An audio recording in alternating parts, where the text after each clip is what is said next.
guys, Constance here.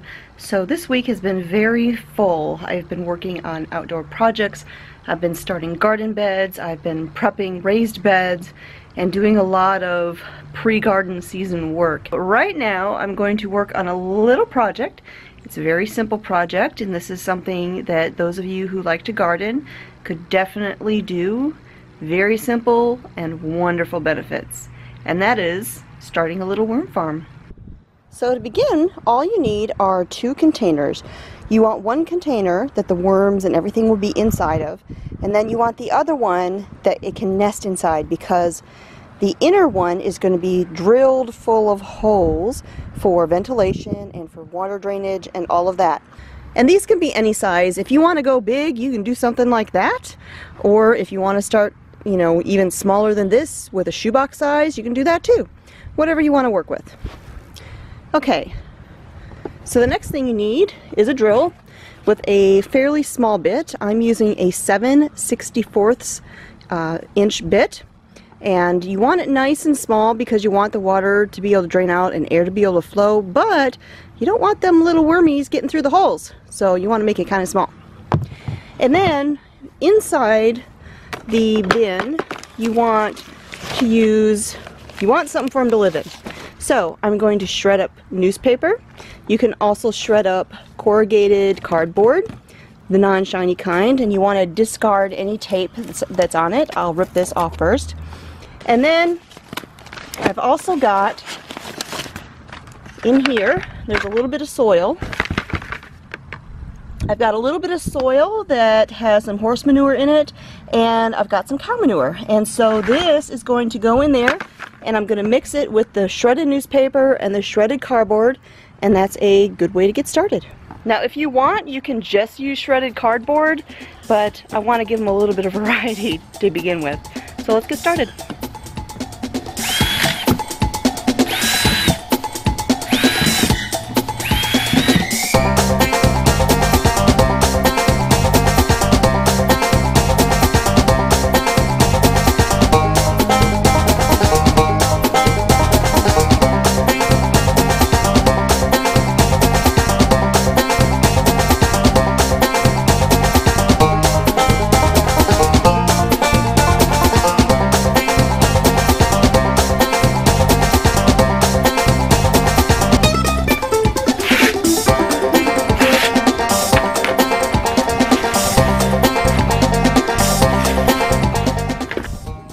Now that I have my bin just over half full, I don't want to fill it all the way because I want to leave room to put kitchen scraps in there. Things like food scraps, coffee grounds, stuff like that. Food for the wormies. And so now I'm going to moisten this down. Not wet, just a little bit moist.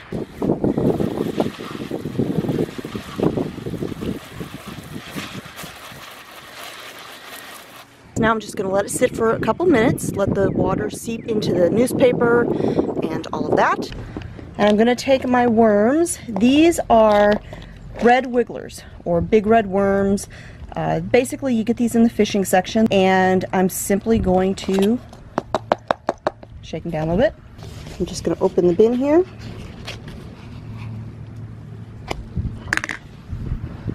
See, we've got live worms there.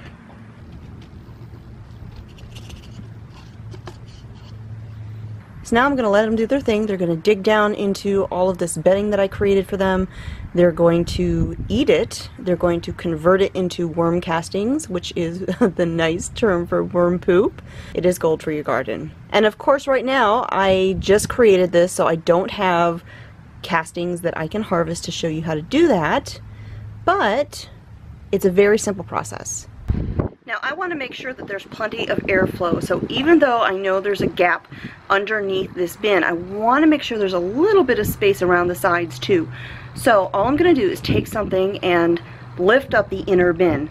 You can use some blocks of wood, but I discovered a little stash here on our property after we bought it, and that was a big old pile of bricks in the woods that was probably left over from a construction project. So I'm just setting these bricks down in here, and that will help me make sure that this bin doesn't sink all the way down in here and that there's plenty of airflow around the inner bin. So now you can see this bin has different sections. It has this upper section that's a little bit wider. So now because this one is sitting on the bricks, it's up a little bit higher, and the only place that is going to be snug is right here in the center underneath the edge of this one. Down here there's going to be a gap because this gets narrower right here, so I know that all down through here there's plenty of airflow.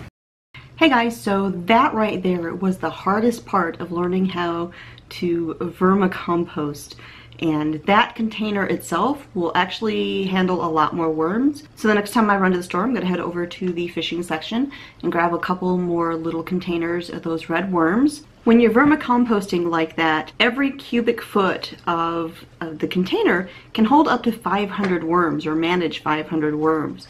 So you can start off with quite a few of them, and they'll also multiply. So over time you'll get more and more of them, and if it gets to where it looks like there's way too many in there, they're breaking things down very quickly, well then you can stick some of them in your garden or separate them and make another worm bin and just kind of go from there. To maintain the worm bed, you would monitor it just like you do a houseplant. If it's getting a little bit dry, add some water to it. I'm storing mine right near where I do all of my container filling for the rabbits and the chickens and all of that. My water hose is right there, so it's nice and handy, and I can just check on the worms every morning when I'm doing my chores. And then to continue feeding your worms, you can just add some of your kitchen scraps to the bin. Just do it kind of as it breaks down, check it, make sure you don't have big chunks of food in there.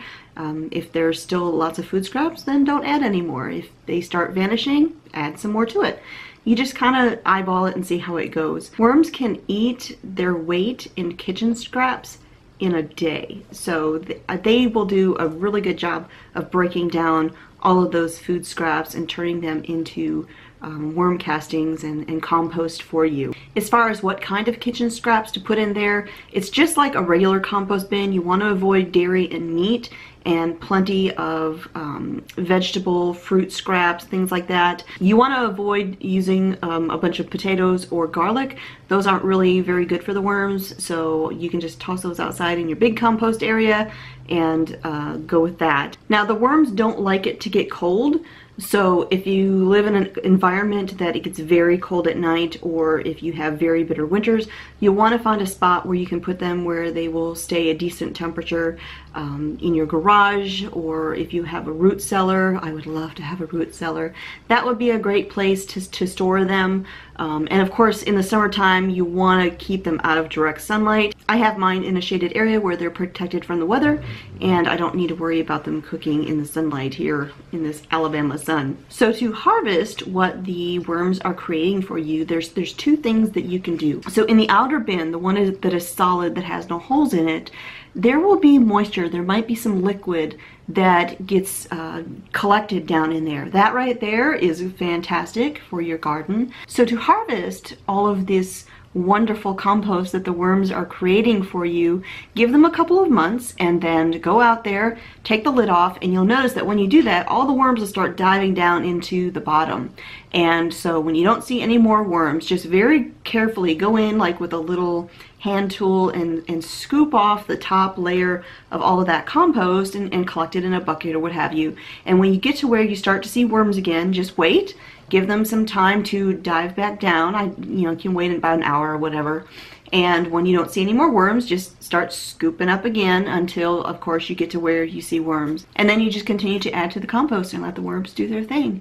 And like I said, that's it. I mean, make sure it doesn't dry out. Give them your food scraps.